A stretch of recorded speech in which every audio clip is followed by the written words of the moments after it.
皆さんこんにちは。リトルビーガーデンのみーこです。この日は朝からお天気も良く、ビニールハウス内の気温は24度もありました。そして多肉棚の一番上では紅ちごが白い可愛い花を咲かせていました。この時期の多肉たちは色鮮やかで、こうしてタニパとしているのが一番楽しい季節です。このカリストもまた少し手直しが必要ですね。少し前に間引いて増やす作業をした細葉黄金万年草と、その奥のピンク色のリトルミッシーとの色合いがとても綺麗ですね。その下の作業台の上にはこの前仕立て直ししたマクドガリー×ラウレンシス、その奥にはピーチプリデ。動画でカットしたピーチプリデも今のところ変化はないようです。変化があったのはミニベルです。新芽がたくさんついていますが、どうしても上へ上へと伸びてしまうんですよね。このグリーンネックレスと一緒に植わっているミニベルもやはり茎が伸びてしまっています。ビール缶のビアホップは元気いっぱい。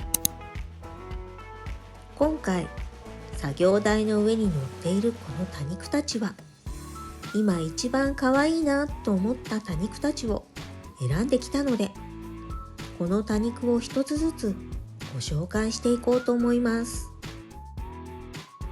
この春購入される多肉の参考になれば幸いです。まずはこのブルーエルフです。このブルーエルフ、ホームセンターなどでもよく見かける多肉ですよね。お値段もお手頃な価格が多く、お財布に優しい多肉です。しかも嬉しいことによく増えてくれます。2つ目の多肉はこのウォーターカーテンです。むっちりとした肉厚の葉で、エッジが赤く紅葉しています。そしてこのむっちりとした葉に水分をたくさん蓄えているせいか、ロゼットの外葉に枯れ葉はついていませんでした。水もしっかり足りているようですね。3つ目の多肉はこのホワイトホースです。実はこれエケベリアなんですが、私はモモ美人や月美人と同じパキベリアだと思っていたんです。今年のホワイトホースの紅葉は淡い色合いでとても可愛らしいです。お散歩に立ち寄ってくれた方の中にも多肉が紅葉するのを知らない方もいらっしゃったりして、多肉が紅葉している姿を見て驚いている方もいらっしゃいましたが、多肉の魅力の一つはこの紅葉なんですよね。4つ目の多肉はこのモーニングデューです。鹿沼土を使っていると、こうして葉と葉の間に鹿沼土が挟まっていたりするので、ここでちょっと息をふっと吹きかけて吹き飛ばしておきました。先ほどご紹介した肉厚のウォーターカーテンとまた違った紅葉具合で、お店で2つ並んでいたらどちらを買うか悩んでしまいそうです。5つ目の多肉はシルエット×ダークアイスです。どちらかというとシルエット寄りで、少し桃太郎にも似ていますね。寒さ暑さにも強く、比較的育てやすい部類の多肉だと思います。寄せ植えに使うのもおすすめです。6つ目の多肉はシャーロットローズです。ピンク色の紅葉がかわいい多肉です。少し水が足りなくて外葉が枯れてしまっていますが、もう少し紅葉が冷めたら外葉を外して葉差ししたいと思います。ちなみに同じシャーロットローズでも、これはベランダで育てているシャーロットローズです。育てる環境でこんなにも紅葉の違いが出るんです。皆さんはどちらのシャーロットローズが好きですか？私はやっぱりこのピンク色の方を選んじゃうかな。7つ目の多肉はギロ×ヒューミリスです。淡いパープルにグレーがかったこの色合いがとても綺麗です。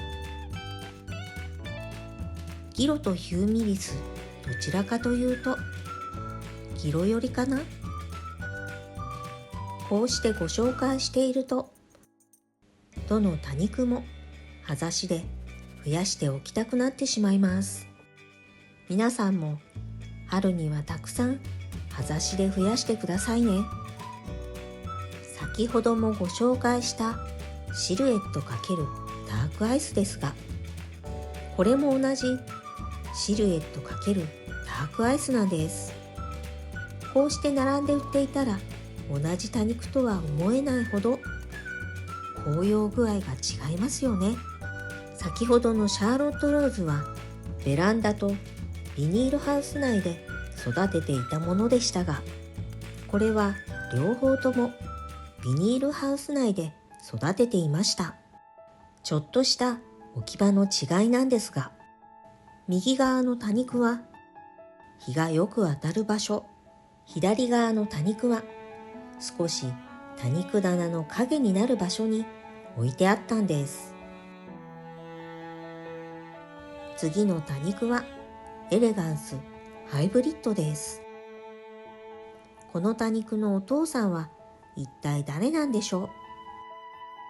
むっちりと肉厚な葉はお父さん譲りかもしれませんね。成長点付近がちょっとおかしなことになっているなって思ったら、花芽が出ていました。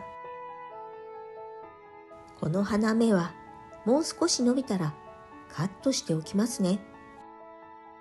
そしてお次の多肉が、これまたかわいいラズベリーアイスです。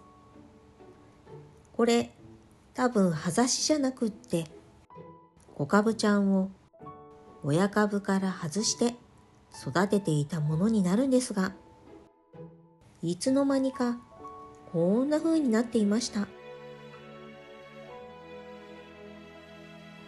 若干徒長気味ですが、正面から見るとめちゃめちゃ可愛いんです。忘れないうちに仕立て直ししておきますね。少し前に増やす作業をしていたクリスタルです。しっかり根付いていて、外側の葉がほんのりオレンジ色に紅葉している姿が可愛くて、思わず手に取ってしまいました。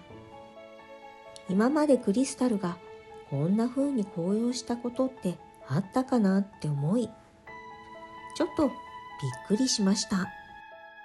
植え替えした後、2月は寒かったので、それでこんな紅葉になったのかな。そして最後に、先ほどのブルーエルフの親株を見つけたので持ってきました。ブルーエルフって気がつくといつもこんな風に群生になっていませんか？ちなみにさっきのブルーエルフはこの場所からカットしたものになるんです。この親株のブルーエルフも少し窮屈そうになってきたので、両端の大きな株をまたカットしようと思います。はい、ということで今日の動画は、この春可愛く成長していた多肉たちをご紹介していきました。いかがだったでしょうか。同じ多肉なのに紅葉具合が違う多肉がいてびっくりしますよね。この多肉は育てる環境や土、肥料の具合などで大きく育ったり、紅葉も様々で育てる楽しみがたくさんある植物です。